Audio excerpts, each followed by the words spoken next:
then finally I said the heck with it and moved to Los Angeles, and I was out there for a year and a half working for Guns N' Roses. Right. And how'd you get that gig? I mean, like, I know half the guys are like, what did he say? He said he worked for Guns N' Roses? Yeah.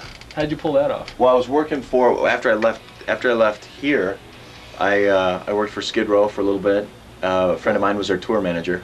Okay, now we're getting to connections. Yeah, it's all connections. Oh, it's all connections. And I just happen to know a lot of my buddies were working for them. I know the manager really well. Their director of touring. Some of the other guys that were bodyguards for him. And I just got a job, and I was working for Duff, the bass player, and I was there for about a year and a half. Well, and it was a lot of fun. Exciting, yeah. I mean, it was a lot of fun. Well, it's not as exciting as you think, but. Well, from my point of view, it would be pretty damn exciting. Well, yeah, I mean, helicopters and limos and a lot of naked girls. I mean, it gets boring after a while. Okay, I see your point. So I get stuck here sitting with Dave Pratt going, let's see. Thanks, Blaine. That's exactly the way I feel, man. So that's real terrible. So I'm thinking, let's see. What a terrible way to live. Dave Pratt or this. Dave Pratt or this. What do I want to do? Do I want to go back into radio, or do I want to stay and do this? Yeah. And for some strange reason, I picked radio because I get a chance to have fun. That and the tour was over. That's a good reason right there. So, kind of like being a graduate now, I'm kind of like shopping around, like, knock knock. You need anybody? I work for free. Yeah, gotta have a job. It's like, gotta have a job. But it was fun. I mean, it was a good time. I learned a lot. Great guys. And at that point, then, you know, David called and said, "Listen, we're gonna have some openings here at KPD. Are you interested?" And I said, "Yeah." And so I came back, and I originally was doing nights, 7 to midnight, and put together the whole Renegade theme. And that's when I first started listening to you, because I remember what really caught my attention one time. You called a guy in Tucson that wrote a book about the mafia. He was undercover. Bill Romer. He was a former FBI agent. And I don't know where the hell I was. I was driving my car. It was like a long drive, and Eddie, you just talking to this guy. It was interesting. Oh, he was amazing. The guy, he was a former FBI agent. He fought, and to summarize real quick, he fought the successor to the Capone mob out of Chicago. Right. I mean, this is a guy who, I mean, everybody's heard of Al Capone. Everybody knows the St. Valentine's Day Massacre. He's the one that pulled the trigger.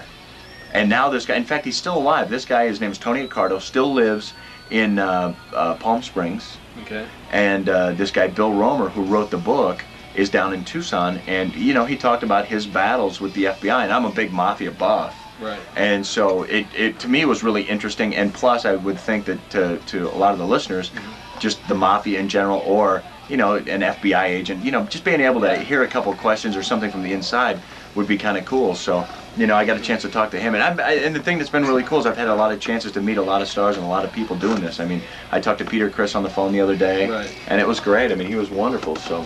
Well, that's what I loved about the thing when he gets into. It's like a regular guy talking to this guy's like, "Oh man, tell me what's up." Oh, he was awesome. And you had read the book. Yeah. Oh yeah, it was awesome. Hold on a sec, I gotta work. Okay. Well, Eddie's doing that. Hey. While Eddie's doing that, yo, we're gonna go do a video because we can't talk the entire time. We'll come back and jab with Eddie some more. KASR Parental video. guidance? Who needs it?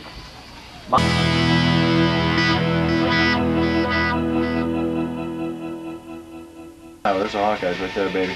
Oh, right on. What was that? Idiots on... Idiots out wandering around. You know why people from Iowa hate Kool-Aid? They can never figure out how to get 2 quarts of water in the little packets. That was always a running joke they had with Minnesota. You know how like it's always Michigan, Michigan State, Arizona, Arizona State. It was always Iowa, Iowa State. That was one of them. How come the guys from Iowa don't like... So is Iowa all farms and just cows? Flatland, pigs, cows, Wild Indians? Yeah. What part of Iowa are you from? Northwest Iowa. Iowa? Just Iowa. Isn't that Japanese for hello? Oh, it's Ohio. I'm sorry. Ohio. Anyway. Ohio. So man, you worked with Ricky Rackman.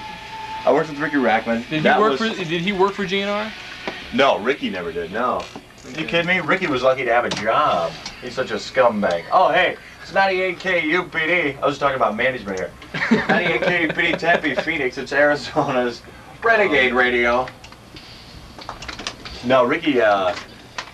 Watch, all this tape's gonna get in the wrong hands. Oh man! Wow, the owners of Sandusky really do watch KSR video. That's yeah, how they, really cool. That's how they program the 2 stations. Eddie has no job now because he's talking smack about his management team. No, Ricky was. Hey man, there's always press guy. Ricky just happened to have a lot of friends in rock and roll. Right. And so he got these rock and rollers to come play his parties, and he'd go, dude, I'll just buy you guys beers all night if you just come play for me. Well, he ended up making a ton of money at the door because he had all these friends in rock and roll. Well, he started a thing called the Cat House, and then he did a thing called Bordello, and I worked for him out there for a little bit while I was working for Guns N' Roses, just, you know, a little golfing money. Right. So anyway, he... rock and roll and golf. I'm a rock golfer. Just not for the NBA anymore. It's when I used to have long hair. Now I've kind of got the whole... Yeah, you're looking kind of like corporate sellout. No. But it looks good, man. Short's coming back. It's 9-0 Eddie 1-0 right now. Is that what it is? Yeah. Eddie's place. Yeah, Eddie's place. Not Melrose place, it's Eddie's place. Eddie's place. Carmen place.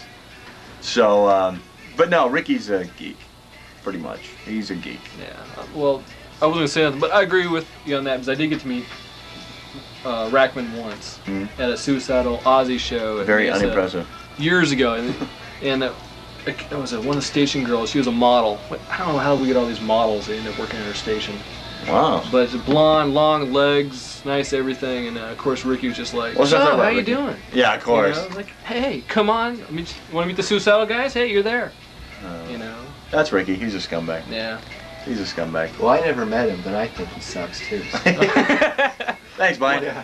Blaine didn't need to actually meet the guy. He just said, "Yeah, man, it sucks. All right." I just happened to see the Gerber baby tattoo with the little horns and kind of went, nah, thanks anyway. He's got a Gerber baby tattoo? He's got a Gerber baby head tattoo. I remember when he came down, he was so proud of it. We're working one night, and I'm working with some big guys. I mean, at the time, I was like 255 pounds, and I was the smallest guy on the crew. Oh, sure. Which really made me nervous. And so all us guys are standing there talking around before the crowd really starts to, you know, get there. And Right. and Ricky comes in, he's all excited. Hey, I got a new tattoo, you got to check it out. So he pulls up his sleeve, and it's this Gerber baby, like the Gerber baby of the baby food. Was he high when he thought of that or something? And it's got these little, like, Lucifer horns on it. And I'm going, nice. Yeah. That'll look good when you're in the retirement home, Ricky. Kind of like him and John Bon Jovi's little Superman thing. Yeah, a little Superman thing. Ugh. You guys want to check out a listener? See what's up with the Red Rockers out there? Yeah, what's the Red Rocker doing these days? KPD. Hi, yeah, I was listening last night and I heard this song and they didn't say what the name of the band was. I hate it when that happens. Let me run this by. The chorus part of the song was "Cure me or kill me, but don't leave me here for dead." You know, I think that's Gilby Clark. Well, it's Toby definitely Clark. Yeah. Okay. What would you know, guys? Alrighty, thanks. Thanks for listening. Yep. Oh man, you could have messed with us. So you get to talk to me when you call it, you know. There's not like a big switchboard or anything. Yeah. He's just Blaine. Yeah. Well, look at this. Here, let me just give you a little tour of our board. Okay. Okay, this one's broke. Oh, that one's broke. Oh, that one's broke. I think one of these doesn't. Oh yeah, that one's broke too. Okay, hold on. Is this one? Oh yeah, that one's broke too. And I think these are. Oh yeah, these are all broke. You know, if it wasn't for the transmitter, I'd say this was just one big toy. Is that our new transmitter up there? That antenna there? Yeah. Oh yeah, this is a TV antenna. $20 million I paid for this radio station. Look at this. And this is how you dial us in right here. This is in our control room, for God's sakes. How's Cox gonna feel about the back of my shirt? Not very good. Oh, they'll feel fine. They'll edit that right out. Yeah, we'll just put a nice bleep. There we go. See, problem taken care of. You weren't offended, really. There's no frontal nudity on Cox. They've got to change that name, man. They've got to change that name. No frontal nudity. No frontal nudity on Cox. Have you seen the nudist shows on there? No. Where they put the little block letters and stuff. That I haven't. Look in seen. your guide, man. It's there someplace. Anyway. You'll find it somewhere. Yeah. All right. We've been jabbing, so let's do KSR video, which we're doing. Let's do a video. This is part of what this program's all about. I'm Bob Diablo, hanging out with Blaine. The man answers the phone. It's my television debut. I'm excited. And of course we got Eddie, the DJ Webb. The man. That'd be me. That'd be you. The man, That'd the be me. plan. And here's the video. I've thoroughly enjoyed myself. I've seen the best.